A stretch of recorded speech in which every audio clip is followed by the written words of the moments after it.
Welcome to my YouTube channel study with Rashid में आप सभी का स्वागत है।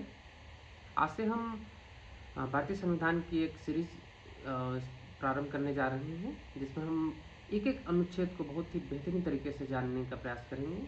साथ ही साथ हम इसके साथ एम लक्ष्मीकांत की पॉलिटी भी हम कंप्लीट करेंगे। तो आइए स्टार्ट करते हैं रेगुलेटिंग एक्ट 1773 से।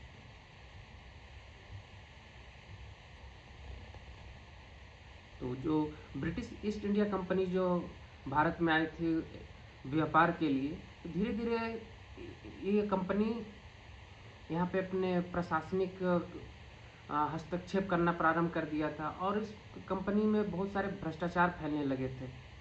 धीरे धीरे इस कंपनी में वित्तीय संकट आने लगा, जिससे कि ये दिवालियेपन की कगार पे पहुँच गया। और साथ ही साथ इसने फिर ब्रिटिश संसद से 1 मिलियन पाउंड का लोन भी मांगा था। तो इस तरह ब्रिटिश संसद ने इस कंपनी के जो कार्य है इसको नियंत्रित करने की दिशा में इस एक्ट को लाया था, ताकि उसके जो कार्य है उनको उस पर नियंत्रण रखा जा सके।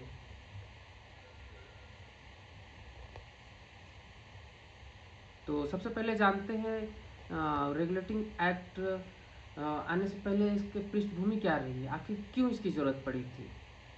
तो जैसा कि मैं बता चुका हूँ, ईस्ट इंडिया कंपनी बहुत ही गंभीर वित्तीय संकट से जूझ रही थी और उसने 1772 में ब्रिटिश सरकार से 1 मिलियन पाउंड का ऋण मांगा था। दूसरा क्या था, कंपनी के अधिकारियों में भ्रष्टाचार का आरोप लग रहे थे, भ्रष्टाचार फैल चुका था। तीसरा कारण था बंगाल में भयानक अकाल पड़ा, जिससे कि बहुत बड़ी आबादी नष्ट हो गई थी। और रॉबर्ट क्लाइव द्वारा स्थापित प्रशासन का दोहरा स्वरूप बहुत ही जटिल था, जिसमें बहुत सारी शिकायतें भी आ रही थी। इसके तहत कंपनी के पास बंगाल में दीवानी अधिकार थे। कंपनी के पास बंगाल में दीवानी अधिकार थे, जबकि नवाब के पास मुगल सम्राट से जो प्राप्त न्यायिक और पुलिस अधिकार थे। वास्तव में दोनों शक्तियाँ कंपनी में ही नहीं थी। इससे किसान और आम जनता को बहुत नुकसान उठाना पड़ा था, क्योंकि उनके सुधार की उपेक्षा की गई थी इन सभी में। और कंपनी केवल तो क्या करती थी, बस राजस्व प्राप्त करने का बस उसको ध्यान था कि बस राजस्व इकट्ठा करना है। तो हम लोगों को बहुत दिक्कत परेशानी उठानी पड़ रही थी। इससे बंगाल में अराजकता का माहौल बना। एक और कारण है 1769 में जो मैसूर के हैदर अली के साथ जो ईस्ट इंडिया कंपनी के जो युद्ध हुआ, उसमें कंपनी की हार हुई। तो ये इसकी पृष्ठभूमि तैयार हो रही है इस रेगुलेटिंग एक्ट आने का। तो कंपनी जो कभी व्यापार करने के उद्देश्य से भारत में आई थी, इसने जैसा मैंने बताया धीरे धीरे भारत में इसने अपना प्रभुत्व स्थापित करना शुरू कर दिया।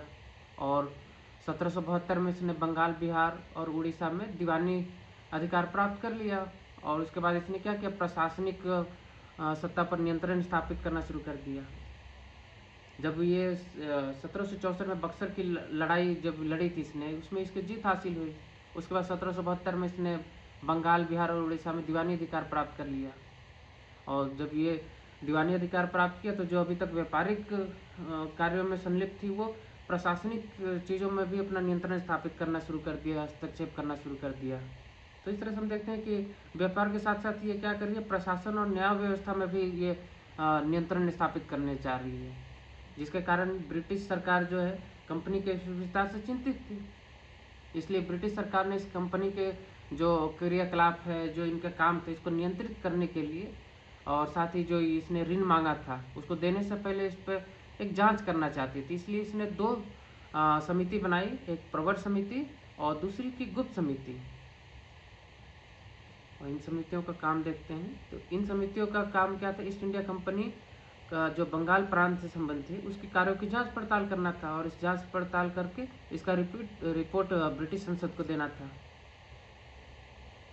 तो इस समिति के द्वारा कंपनी का जो न्यायिक और प्रशासनिक व्यवस्था के संबंध में जो रिपोर्ट बना, वो ब्रिटिश सरकार के समक्ष पेश किया गया। बाद में ब्रिटिश सरकार इस कंपनी पर नियंत्रण स्थापित करना चाहती थी, अच्छी तरह से नियंत्रण स्थापित करना चाहती, ताकि इसमें जो न्यायिक और प्रशासनिक कुव्यवस्था जो फैला हुआ है उसको दूर किया जा सके। तो इसलिए ये रेगुलेटिंग एक्ट लाया गया 1773 में। आइए जानते हैं रेगुलेटिंग एक्ट में क्या प्रावधान किए गए थे, आखिर था क्या, इसकी क्या विशेषता थी। तो पहला इसमें क्या किया गया था कि बंगाल का जो गवर्नर थे, बंगाल के गवर्नर को अब गवर्नर जनरल बना दिया गया और उसकी सहायता के लिए 4 सदस्यों की कार्यकारी परिषद का निर्माण किया गया। हाँ, इसमें ध्यान देने वाली बात है कि इससे पहले जो गवर्नर थे वो लॉर्ड वारेन हेस्टिंग थे। तो यहाँ बंगाल के गवर्नर को बंगाल का गवर्नर जनरल बना दिया। दूसरा काम क्या किया गया इस एक्ट में, तो इस अधिनियम के बनने के बाद क्या हुआ, मद्रास और बम्बई के जो गवर्नर थे बंगाल के गवर्नर जनरल के अधीन हो गए अब, जबकि इससे पहले जो जितने भी प्रेसिडेंसियों के गवर्नर थे एक दूसरे से अलग थे। तीसरा क्या प्रोविजन किया गया इस एक्ट में, तो इस एक्ट के तहत ही कलकत्ता में 1774 में एक उच्चतम न्यायालय की स्थापना की गई। इसमें एक मुख्य न्यायाधीश थे और 3 अन्य न्यायाधीश थे। चौथा क्या किया गया है, इस अधिनियम के तहत कंपनी के अधिकारियों पर निजी व्यापार और भारतीयों से रिश्वत और उपहार लेना प्रतिबंध लगाया दिया गया।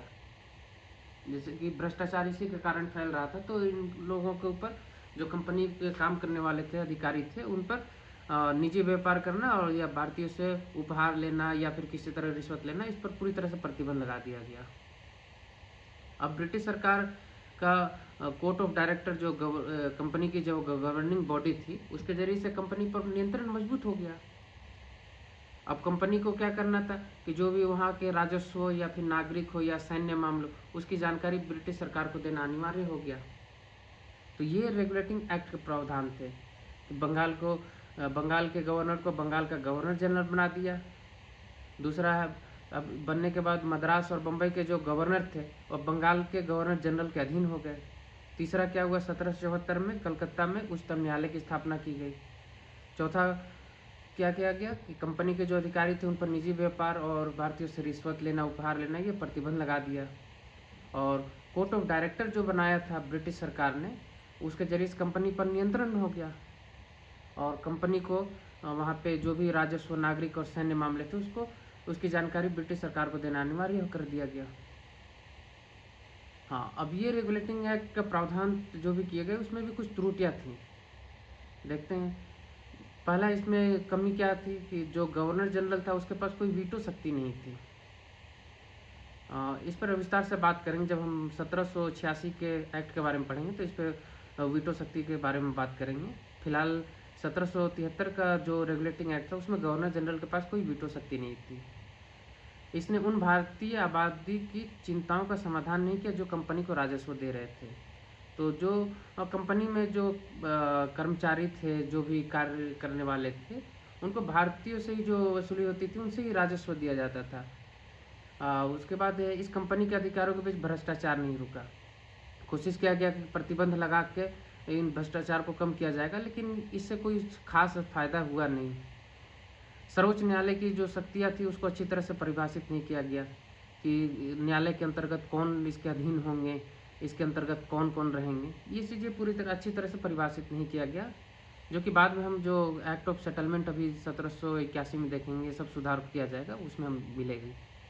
और कंपनी की गतिविधियों पर जो संसदीय नियंत्रण मांगा गया था, जो कंपनी की गतिविधि चल रही थी तो संसद नियंत्रण जो स्थापित करना चाहती थी वो भी कुछ खास फायदा हुआ नहीं, वो भी अप्रभावी साबित हुआ, क्योंकि काउंसिल में गवर्नर जनरल द्वारा भेजी गई जो रिपोर्ट थी उसका अध्ययन करने के लिए भी कोई तंत्र नहीं था।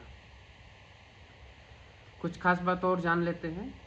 तो भारत में जो ईस्ट इंडिया कंपनी ये जो आया था रेगुलेटिंग एक्ट, तो भारत में ईस्ट इंडिया कंपनी के कार्यों को नियमित और नियंत्रित करने की दिशा में ब्रिटिश सरकार का ये पहला कदम था और इसके द्वारा पहली बार कंपनी के प्रशासनिक और राजनीतिक कार्यों को मान्यता मिली।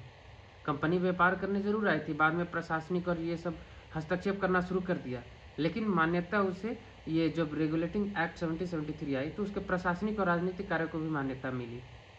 और सबसे महत्वपूर्ण है, इसके द्वारा भारत में केंद्रीय प्रशासन की नींव रखी गई। तो आज के लिए इतना ही रखते हैं, अगले अंक में हम देखेंगे एक्ट ऑफ सेटलमेंट, बंदोबस्त कानून। उम्मीद है आज की क्लास आपको पसंद आई होगी और ये जानकारी आपके लिए महत्वपूर्ण होगी। क्लास अच्छा लगा हो तो सब्सक्राइब करेंगे और अन्य लोगों तक भी ये साझा करेंगे ताकि वो भी इन चीज़ों से लाभान्वित हो सकें। धन्यवाद।